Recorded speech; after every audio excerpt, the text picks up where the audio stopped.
Y eso que podía ser considerado como un éxito es un auténtico fracaso.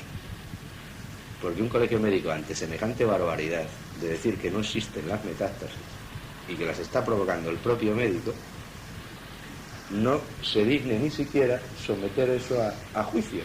Y lo primero que tendrían que intentar es quitarme el título a un señor que dice semejante barbaridad, que fue lo que intentaron hacer con Hammer en Alemania. Claro, yo me pongo con esto, parezco como muy gallito, pero también tengo el amparo del hombre que más sabe de esta medicina, que es Hammer, ¿no?, que estaría dispuesto a intervenir como ya lo hizo en Alemania. Hammer solicitó la reunión de la Comisión Científica del Colegio Médico Alemán, la máxima autoridad científica en Alemania. En Alemania sí existe esa comisión, en España habría que crearla. Y después de 9 horas y media, él solo pidió una cosa, pidió que los miembros del tribunal fueran alemanes y del resto de países occidentales, que llevaran escáner cerebral de pacientes suyos. Él no quería venir al paciente ni a la historia clínica, y él se comprometía a diagnosticarlos por escáner cerebral. Y él llevaría también 200 casos suyos. Si en uno solo no se cumplían las leyes, él renunciaba inmediatamente a la medicina. Después de 9 horas y media y viendo escáneres cerebrales de los propios miembros del tribunal, se llegó a la conclusión de que era absolutamente cierto. No se le pudo pillar en una sola enfermedad. Es capaz de diagnosticar por escáner cerebral, bueno, es ciencia ficción. El otro día hemos tenido una sesión clínica en Málaga con Hammer, y en un curso que yo di en Barcelona para médicos asistió el jefe de radiología. Me está permitido decirlo, por eso lo voy a decir. El jefe de radiología del Hospital Universitario del Valle d'Hebron. En Barcelona es el number one en radiología.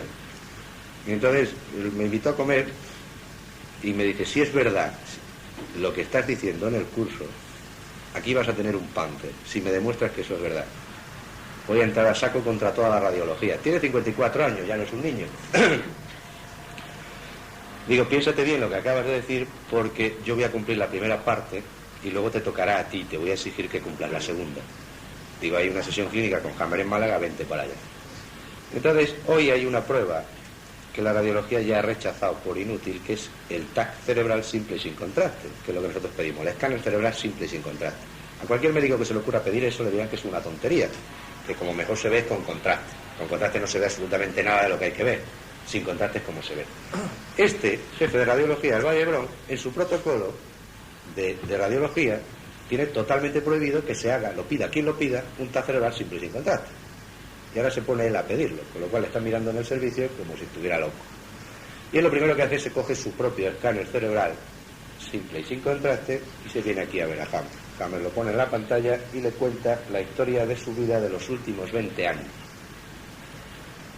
Ante semejante prueba, él se viene abajo, se desmorona, ya se queda sesión clínica con nosotros, vemos del orden de los 15 pacientes diarios cuando está Hammer, nos mete 20 o 21 horas de trabajo seguidos, es una máquina, y él no se pierde ni uno. Y si el primero le sorprende, el segundo es más, el tercero más, se da cuenta de que estamos a años luz de la medicina clásica. Entonces, me acuerdo cuando salía del despacho, venía con otro colega de Barcelona que había comido con nosotros y le venía diciendo: bueno, ahora ya solo queda la segunda parte de la promesa, ahora tienes que ser un páncer en Barcelona y pagarte todo el servicio de radiología. Con lo cual yo que lo oí le tuve que pagar, le dije: mira, si te vas ahora al Valle d'Hebron y empiezas a pedir escáner y a montar el revuelo con esto, tú duras en el Valle d'Hebron 5 minutos, con todo el jefe de radiología que sea, porque a los 5 minutos te echan a la calle. Esto es demasiado fuerte, porque si os dais cuenta, no es lo importante el método científico tan brutal que tiene y que esto sea cierto. Lo más importante de esto es lo que significa, lo que viene detrás, que eso tiene tela marinera. Y no podemos echarle la culpa a las multinacionales del fármaco. Esto significa que no son las situaciones en sí las que crean los problemas, sino cómo uno las vive. ¿Entendéis? Que uno es responsable de su propia enfermedad. Y que Hammer lo que acaba de descubrir es que la enfermedad no es un error de la madre naturaleza, que la enfermedad no es un fallo del cuerpo humano, del modelo. Incluso que la enfermedad no es un castigo por nuestros pecados, ni es una manera de penitencia o de expiación, aunque en algunos momentos se pueda hacer así, sino que la enfermedad es un programa inteligente de la madre naturaleza, creada por Dios, encaminado a decirle a la persona: esta situación que estás viviendo no te conviene. Hammer descubre nada más y nada menos que la naturaleza quiere que seamos felices, y que cuando vivimos y nos empeñamos en vivir una situación que va en contra de nuestra propia esencia, que va en contra de nuestra coherencia interior, se desencadena un programa a nivel cerebral que mediante la lesión del órgano nos pone en aviso. Hammer ha llegado a encontrar la relación causa-efecto de prácticamente el 90% de las enfermedades. Hoy todas figuran en una tabla donde vienen varias columnas. La primera es el tipo de enfermedad, el conflicto que la produce, cómo evoluciona a nivel orgánico en fase activa de conflicto y cómo evoluciona a nivel orgánico en fase de solución, y el foco de Hammer en el cerebro, en qué sitio está colocado. Es una máquina de hacer medicina esas tablas. Va a salir en español ya dentro de unos días. ¿Y hay que comprueba? Pues lo que os vengo diciendo, que es como uno viva una situación.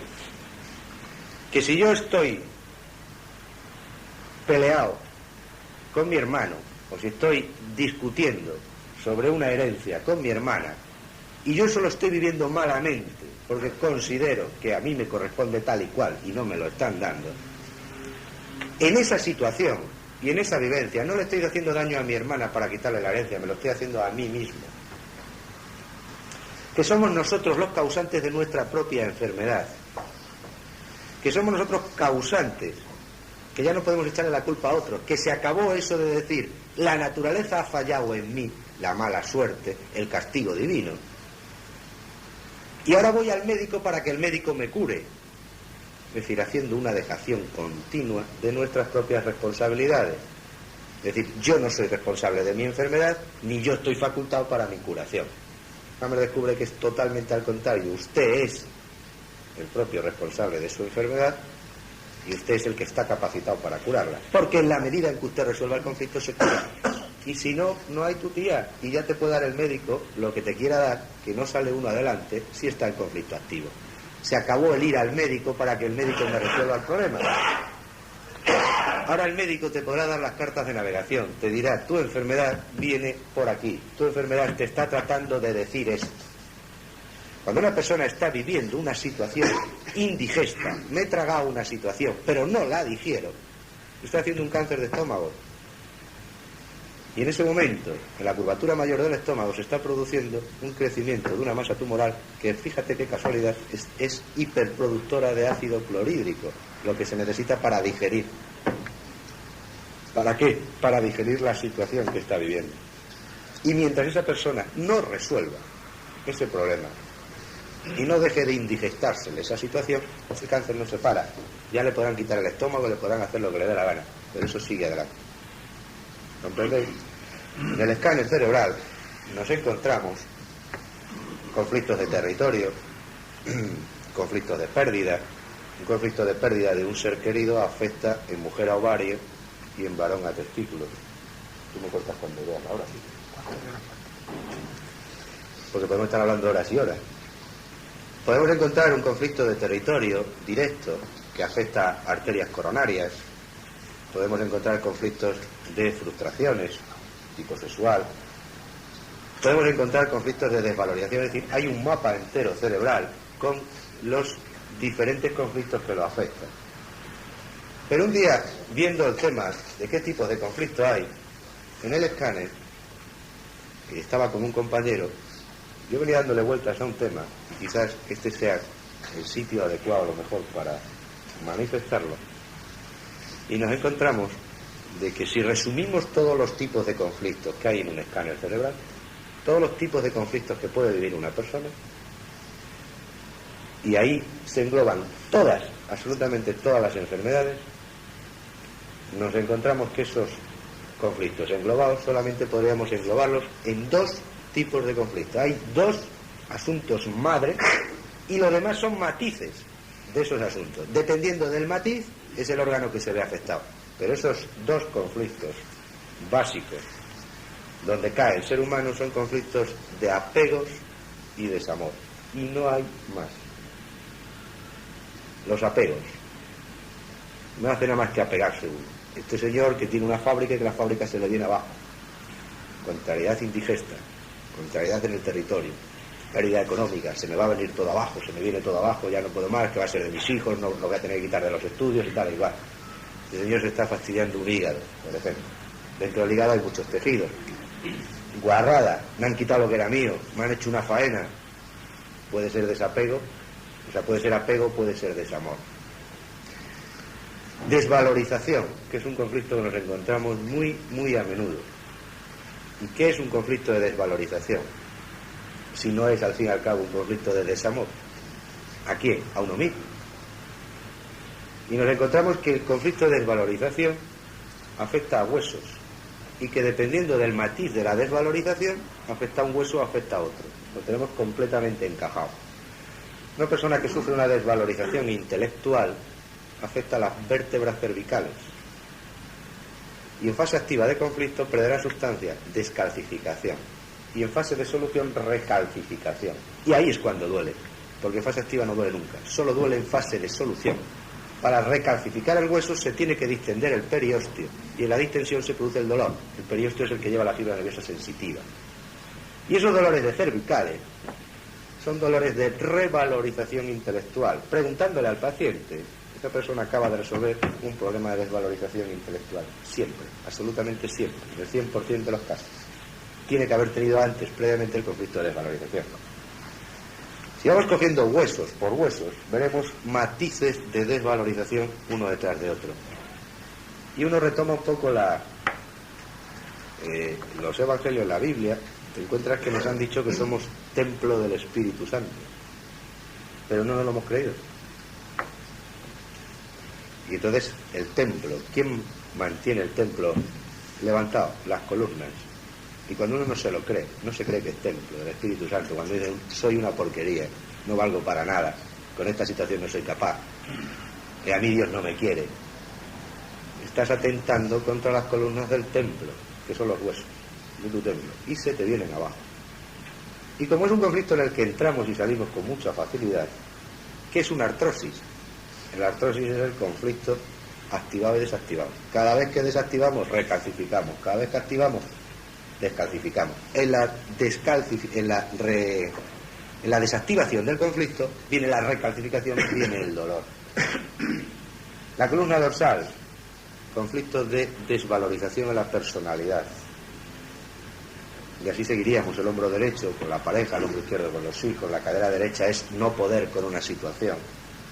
Cuando ya una situación se te viene grande y eres diestro y tienes la cadera derecha, es ya no puedo con esta situación, esto me viene largo.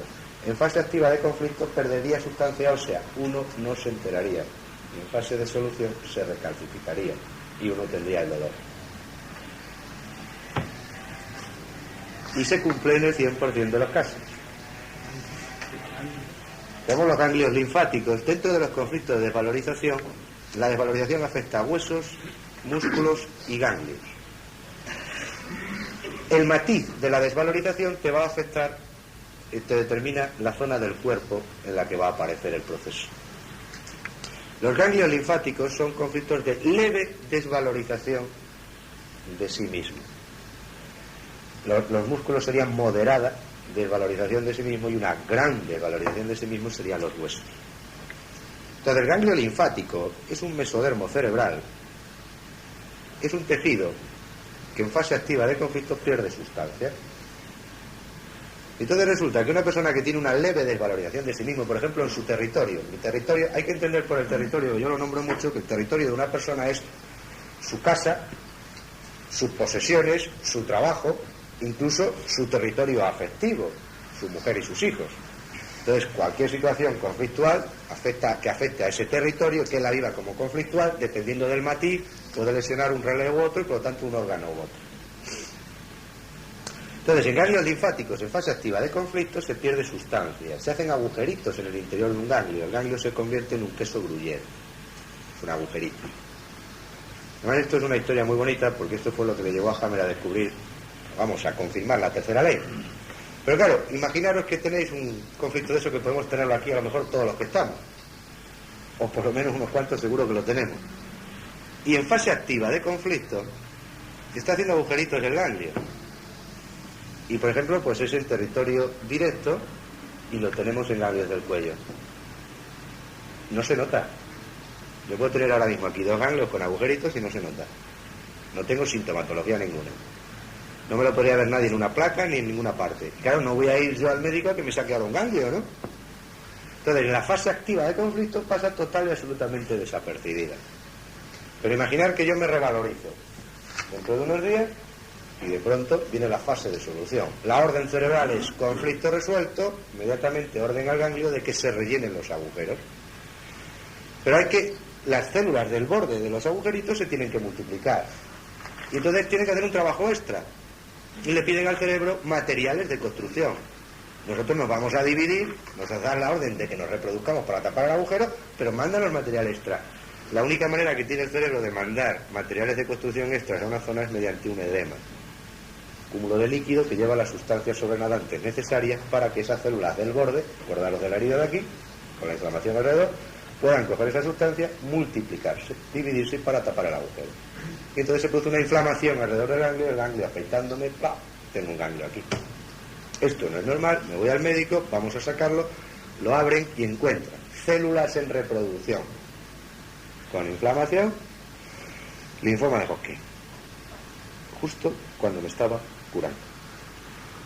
Y yo sé que esto os toca de cerca, justo cuando me estaba curando. ¿Y ahora qué hace el médico? Y el médico dice, a por él, estas células de reproducción son malignas, se pueden, acordar la teoría de las metástasis, se pueden ir por todo el cuerpo, hay que machacarlo, quimioterapia. Pero el cerebro siempre gana. Y entonces el cerebro, ¿cómo codifica esa agresión? Codifica eso como agresión. No me dejan curar. El cerebro no sabe en qué facultad ha estudiado el médico. El cerebro no sabe las buenas intenciones que tiene el médico. El cerebro codifica los hechos.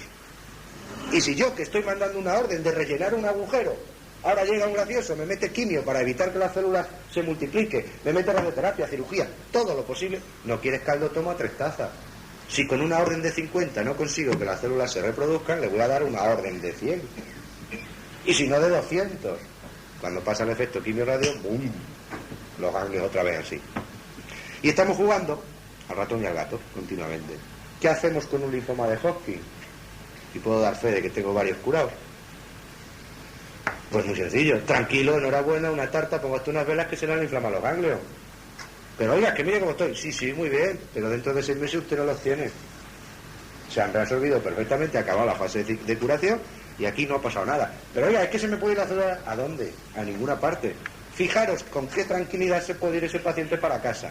Y luego lo peor del tema ¿es usted un asesino? Sí, sería un asesino si al hacer una terapia de este tipo y mandarle a su casa con el apoyo psicológico necesario para que aguante todo el bombardeo que le van a someter amigos extraños y conocidos, si logramos eso, comprobamos siempre, en el 100% de los casos, que esta persona se cura.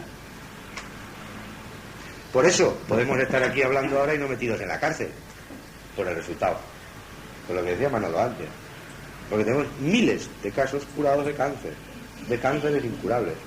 Es más, yo ahora particularmente tengo hasta un caso en la FE de Valencia que el oncólogo de la FE ha firmado, curado por el método Hammer, porque ha sido para ellos tan alucinante que no le ha quedado más remedio que ponerlo.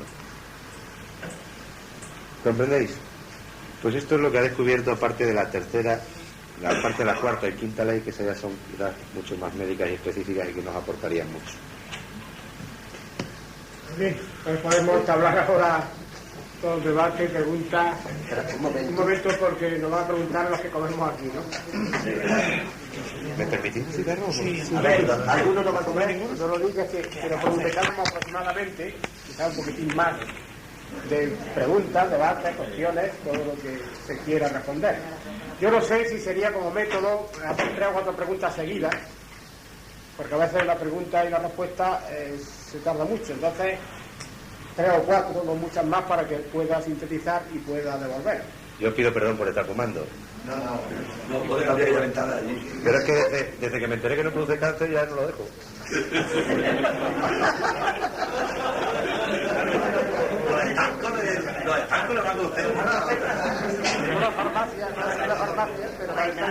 No, pero tengo que aclararlo.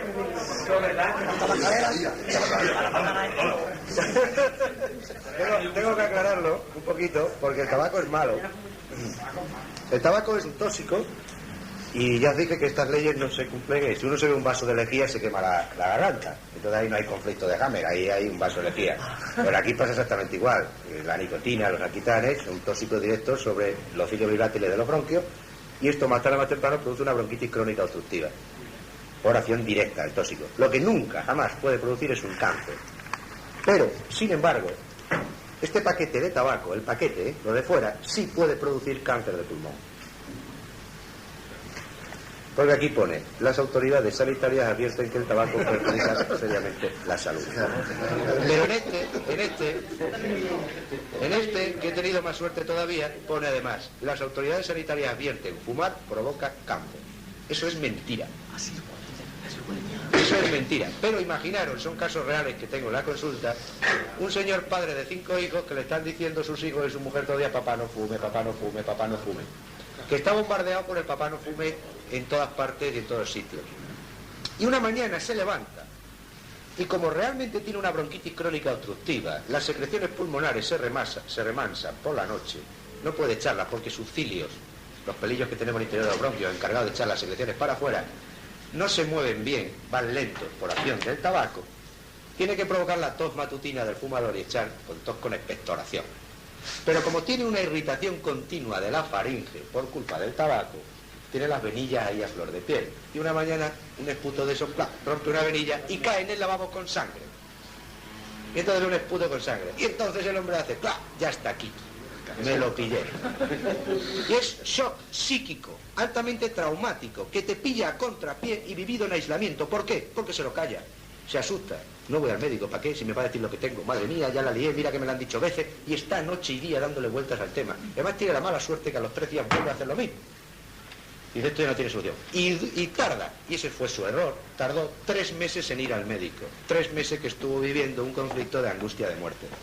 Cuando fue al médico, a los 3 meses ya tenía un nódulo pulmonar, un adenocarcinoma de pulmón. Si hubiera ido el mismo día que tenía el esputo, no lo hubieran encontrado nada. No había dado tiempo a la formación. Fue el miedo lo que le creó el cáncer de pulmón. Hoy está por la calle, claro. Tan fresco y sin cáncer de pulmón.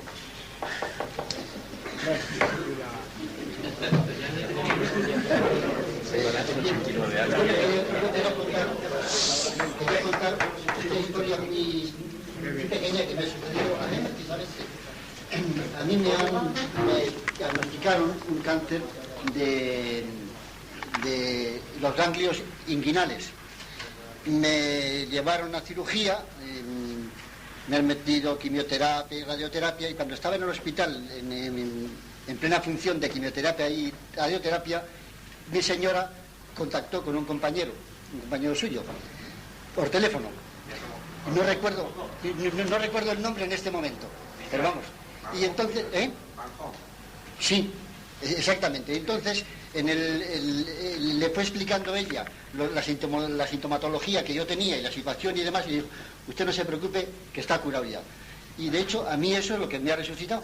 Y de hecho, pues he pasado toda la quimioterapia, la radioterapia, que me han abrasado toda la ingle, los testículos, la parte exterior, me han abrasado entero. Pero vamos, he pasado de ello y ahora estoy perfectamente bien. Me han hecho pruebas me han hecho TAC, me han hecho la prueba de isótopos, en fin, me han hecho las herejías que han querido. Pero usted estará conmigo en que el estado emocional que provoca un diagnóstico de cáncer y el estado emocional que provoca una terapéutica agresiva, mutilante continuamente, ese estado emocional, dependiendo de cómo uno lo viva, es el causante de esas metástasis. Sí. Puede hacer otro conflicto nuevo añadido. En fin, ahora yo me encuentro en una situación perfectamente bien, claro. Y si no, inflamación de la pierna, porque al faltarle ganglios, pues... Pero si usted ha entendido esto, sabrá que a partir de ahora puede seguir estando igual que está. Sí. El problema es, como pasamos cada cierto tiempo por revisiones, mañana un gracioso en un TAG abdominal encuentra un nodulito y dice, se ha reproducido otra vez, a por él, y la liamos. Entonces yo les recomiendo a mis pacientes que no pasen más por la medicina clásica, no porque tengan malas intenciones, cuidado, Y yo soy médico clásico, yo vengo también de la física médica, no vengo de la medicina alternativa. Y he hecho eso antes, y he trabajado eso igual que ellos. No tienen malas intenciones, pero tienen un desconocimiento total. Hoy día, la pregunta que yo hago es, ¿se puede hacer un buen diagnóstico sin conocer las leyes de Hammer? ¿Se puede hacer un buen diagnóstico no sabiendo cómo funciona un tejido en fase activa, en fase de solución, no sabiendo que detrás de eso hay un conflicto, no sabiendo que hay que resolver el conflicto, que hay que hallarle y luego resolverle? ¿Se puede hacer, por tanto, un buen diagnóstico? No. ¿Y si no se puede hacer un buen diagnóstico, se puede hacer un buen tratamiento? Tampoco. Y ese es el problema. Los resultados es la diferencia. El 95% de todo lo que tocamos se cura. Perdón, estaba levantar la mano y en todo caso hacemos los 3 o 4 preguntas. Inés, Esteban. ¿Quién estaba primero? No, mi pregunta es que nos explica un poco más en qué consiste la curación de ustedes. ¿Es simplemente a sugestionar al paciente para que viva feliz, o también tiene algún tipo de tratamiento? ¿Cómo es el tratamiento que ustedes dan al enfermo? Verás, nosotros aquí existe, como decía Manolo al principio, existe el tema del diagnóstico. En principio, cuando un paciente llega a la consulta, el diagnóstico es fundamental, lógicamente, y el diagnóstico ocurre a los 3 niveles. A nivel psíquico, a nivel cerebral y a nivel orgánico, porque tiene que ser simultáneo en los 3 niveles. Es decir, una persona está curada a los 3 niveles o está enferma en los 3 niveles. Es decir, psíquicamente está viviendo el conflicto, tiene la imagen endiana a nivel cerebral y a nivel orgánico tiene los síntomas de fase activa de conflicto. Puede ser que en ese momento no tenga ninguna sintomatología porque el órgano afectado no da sintomatología en la fase activa, aunque está la lesión, porque Hammer lo que hizo, hablando del ganglio, fue cuando encontró una persona con conflicto activo en el escáner, hablando con él me dijo, sí, estoy con él, ¿me deja usted que le saque un ganglio? Pero oiga, que yo lo ganglio, ¿me deja usted? Y si lo abro por la mitad, dijo Hammer, tiene que estar lleno de agujeros, porque el escáner me dice que está. Y efectivamente, lo sacó y estaba lleno de agujeros, comprobó la primera fase. Entonces, lo primero es el diagnóstico. Es francamente alucinante. La medicina esta es años luz y es una ciencia matemática pura y dura.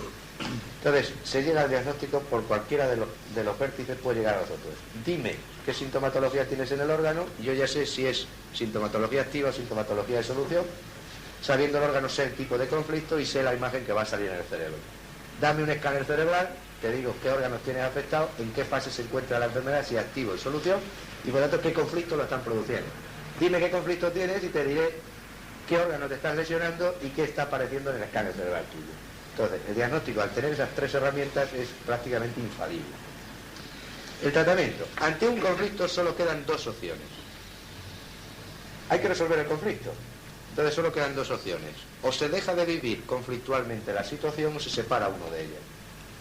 Entonces, ante un paciente que te viene con un carcinoma gástrico, porque tiene una situación totalmente indigesta, con un jefe suyo, son 5 trabajadores, trabajan con el mismo jefe los 5, el jefe se porta igual con los 5, pero solamente uno vive esa situación de manera conflictual.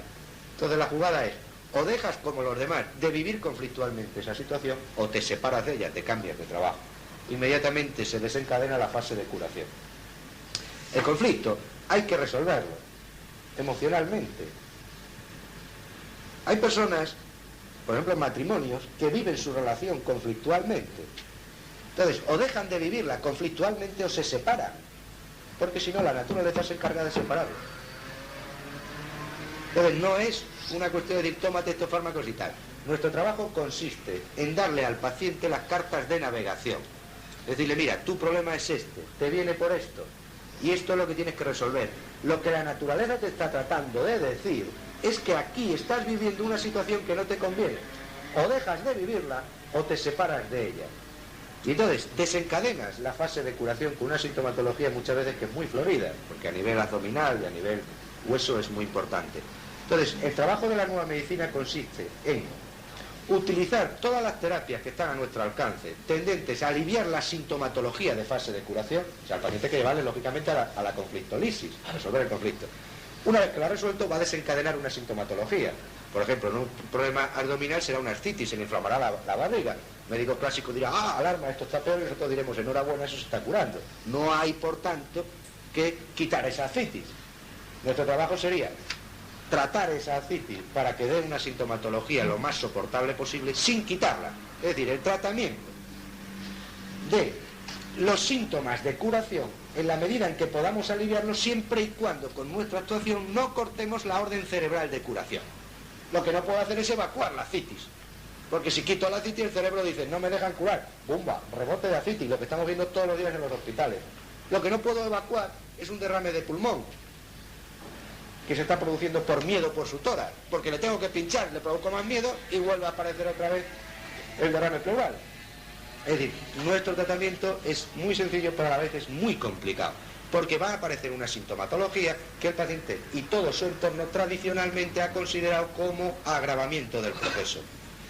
El dolor en el hueso es la fase de curación, y esa persona será pautada inmediatamente en el hospital con morfina. Con lo cual, cortamos la orden cerebral, quitamos el dolor y sí, se muere. Muy tranquilito, pero se muere. El otro pasa 6 o 8 semanas de dolor tremendo, horroroso, donde no necesita estar al pie de su cama y al lado suyo, porque puede llegar a momentos de desesperación con ese dolor, pero sabe que a las 6 o 8 semanas eso ha pasado, empieza a mermar, hacemos una radiografía y nos encontramos que el hueso está totalmente recalcificado. Y entonces dicen los médicos, oh, curación espontánea. Que se lo digan a él, que se ha tirado 8 semanas pegando gritos. Si ha sido espontáneo. ¿Entendido? Sí, yo quería, que no has dicho nada de esta enfermedad en los niños, ¿no? Entonces yo concretamente trabajo en un hospital y de niños de tumores y de leucemia hay la tira, ¿no? Es decir, que cada vez más. Hace unos años había a lo mejor un box con 3 niños y ahora se ha multiplicado que ha habido que dejar una planta, ¿no? ¿Sigue el mismo proceso de los adultos o cómo? Primera barbaridad, la leucemia no es un cáncer. Además eso para mí es una de las enfermedades que más me gusta. La leucemia es una mala interpretación total y absoluta de la oncología. La leucemia no es un cáncer, es la fase de curación de un cáncer de hueso, de médula ósea.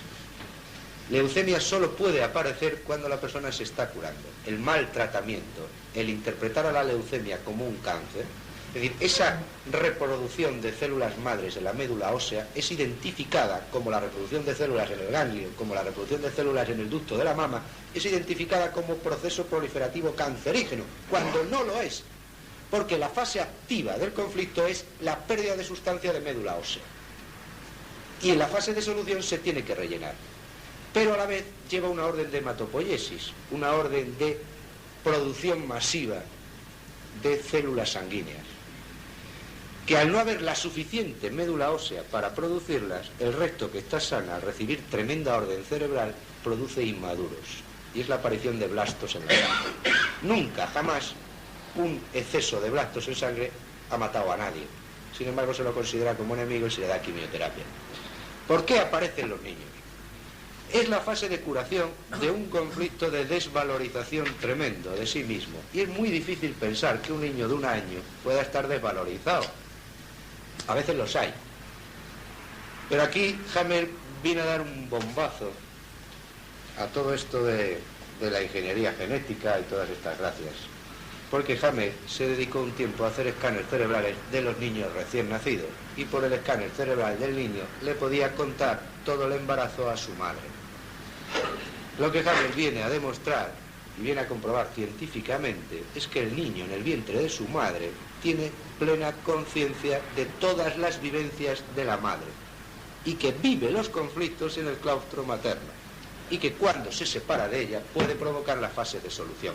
El 90% de los cánceres que os vais a encontrar en críos menores de 3 años, 90 al 99% son fases de solución, identificadas como cáncer, pero no son cáncer, y son la fase de solución de los conflictos vividos en el vientre de la madre. Es impresionante ver un escáner de un crío en el momento del nacimiento, hacerle un TAC cerebral y le puedes contar a la madre todo. O sea, esa estúpida idea de que el niño en el vientre de la madre no se entera de nada, eso es una auténtica payasada que se puede tirar por tierra científicamente, actualmente. Nada más que ponerse a ello, lo que dice Hammer, aquí tienen esta medicina. Pónganse a ello, y si encuentran un solo caso, notifíquenlo a todos los que estamos trabajando en la que la abandonamos inmediatamente. Un solo caso en que no se cumpla. Ese es el terror que tiene la medicina clásica contra esta medicina. Primero, porque hemos encontrado el cáncer y la enfermedad donde no esperábamos que estuviera. Segundo, porque hemos encontrado la solución donde no esperábamos que estuviera. Ya no está en el médico, sino en uno mismo. Y ahora resulta que una úlcera de estómago provocada por un jefe que es un bandido y machaca a los que tiene debajo de él, con el tiempo se podría convertir nada más y nada menos que en una enfermedad laboral. Mi úlcera me la ha provocado mi jefe y pedir responsabilidad de la seguridad social, por ejemplo. Imagínate el follón que se organiza. O que un señor no le va al trabajo, o un señor... Es que... ¿Qué te dice ahora esta medicina? Que tienes que ser coherente contigo mismo, no con el vecino, ni con el de al lado. Que es tu vivencia personal, tu incoherencia interior la que te crea el problema. Probablemente porque te has creado una escala de valores que no va contigo. Porque se acabó que mi niño tiene que ser ingeniero porque yo soy ingeniero. Mi niño tiene que ser lo que mi niño sea coherente con él. ¿Cuántos tenemos con problemas gordos por querer ser, o bien obligados a ser, o por querer ser ellos, lo que no venían a ser en este mundo? Va siendo hora que nos preguntemos por dentro qué queremos ser, qué queremos hacer y dónde estamos a gusto. Sí, ¿Cómo se cura el niño de 3 años? ¿No? El niño de 3 años con leucemia se cura sin quimioterapia. Y nada más, y esperando, porque en 8 semanas los blastos empiezan a bajar y suben los hematíes. Y mientras tanto hay que hacer nada más que un solo tratamiento, una leucemia, tanto de un niño como de un mayor, porque la leucemia ya significa que ya ha empezado la fase de curación. Ya no hay que resolverle el conflicto al niño, el niño lo tiene resuelto. Entonces, ¿qué hay que hacer? Tiene déficit de hematíes, tiene anemia, pues si es muy grande, por debajo de 1.300.000 de hematíes, hay que transfundir hematíes. Si tiene bajos los leucocitos, porque puede tener una pancitopenia afectada a las 3 líneas, si tiene bajos los leucocitos, lo que hay que hacerle es darle una terapia antibiótica para evitar las infecciones. Y en eso coincidimos exactamente igual que la medicina clásica. Y si tiene bajas las plaquetas, habrá que transfundirle plaquetas para evitar las hemorragias. Pero donde diferimos totalmente es que mientras la medicina clásica hace eso, está matando la reproducción de células madres con quimioterapia en la médula. Y nosotros la estamos dejando. Llegará un momento, como en la herida de aquí, que recubran el agujero. Haya la suficiente que se incorporen a la producción de células sanguíneas. Y una vez que se han incorporado, empiezan a bajar los blastos, porque ya les da tiempo a sacar maduros. Fíjate qué simplón, qué bobada. Pues se curan como churros. Entonces, pero ahora, consigue un niño que le hagan eso en el hospital. Esa leucemia galopante que no dura nada, que cuando llega el niño al hospital prácticamente que dura 2 días y se muere. Tú lo has dicho, fíjate la frase que acabas de soltar. Cuando llega el niño al hospital. Es que la terapia de la leucemia está totalmente al revés. Yo tengo ahora mismo una leucemia total y totalmente curada que le dijeron a su marido en el servicio de hematología del 12 de octubre. Mira, le quedan 2 días. Eso es otra cosa que no quiero dejármela. El pronóstico del médico es un asesinato o es una salvación. Lo que Hammer nos viene a enseñar es que la palabra del médico puede matar, lo mismo que puede curar.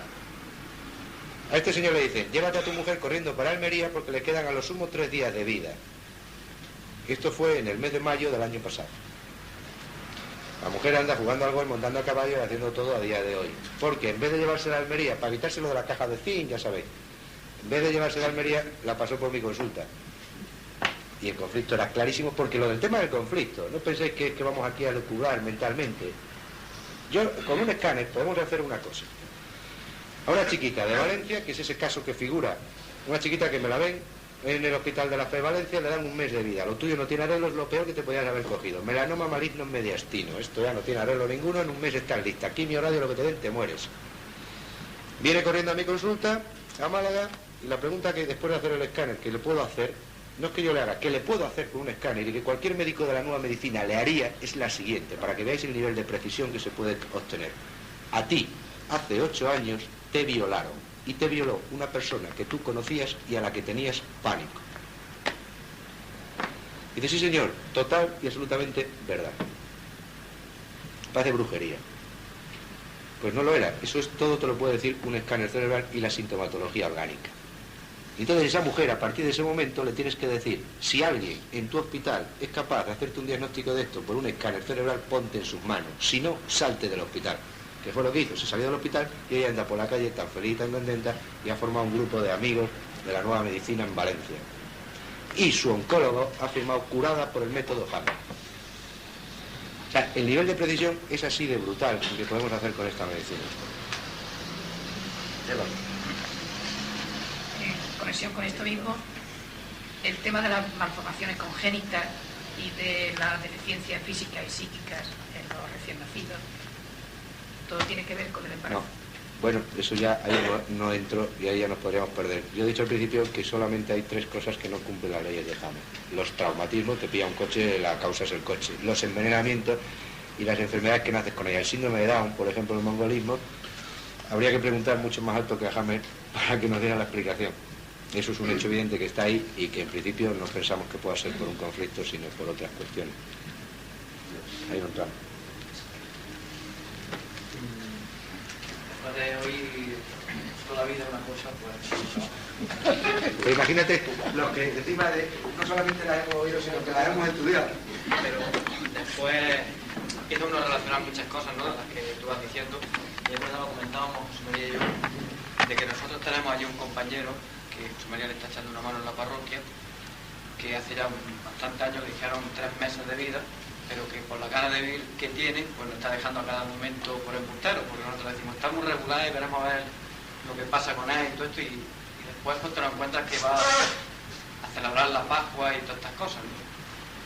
Y después también lo que te has dicho de la educación, de la paternidad responsable y el afecto y todo esto desde el vientre, eso es una cosa que ya se está usando mucho en toda la cuestión educativa desde los niños, ¿no? Que la educación empieza desde el vientre. Pero yo lo mío es más en el sentido, si esta nueva medicina está a la altura o puede acceder a ella todas las capas sociales, o ahora mismo al ser algo alternativo fuera de la seguridad social, solo puede acceder una minoría. Hay una cosa, Hammett en su libro, cuando habla del hospital ideal, dice: esta es una medicina para médicos de manos calientes. Las manos calientes es porque en la fase de curación de los conflictos se produce vagotonía.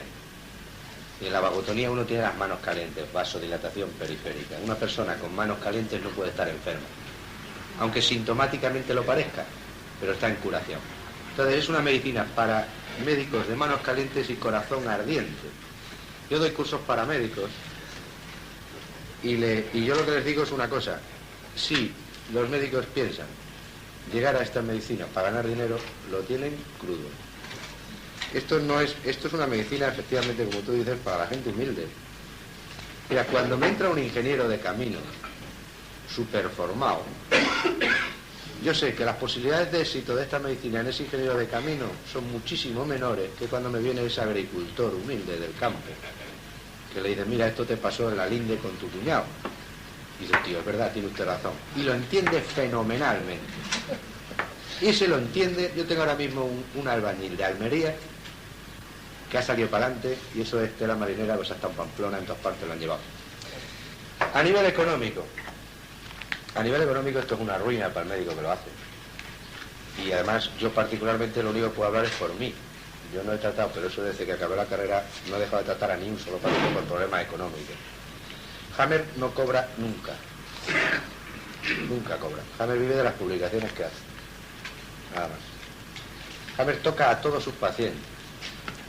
Hay que tocarlos y sentir el calor humano. Esta medicina es para gente...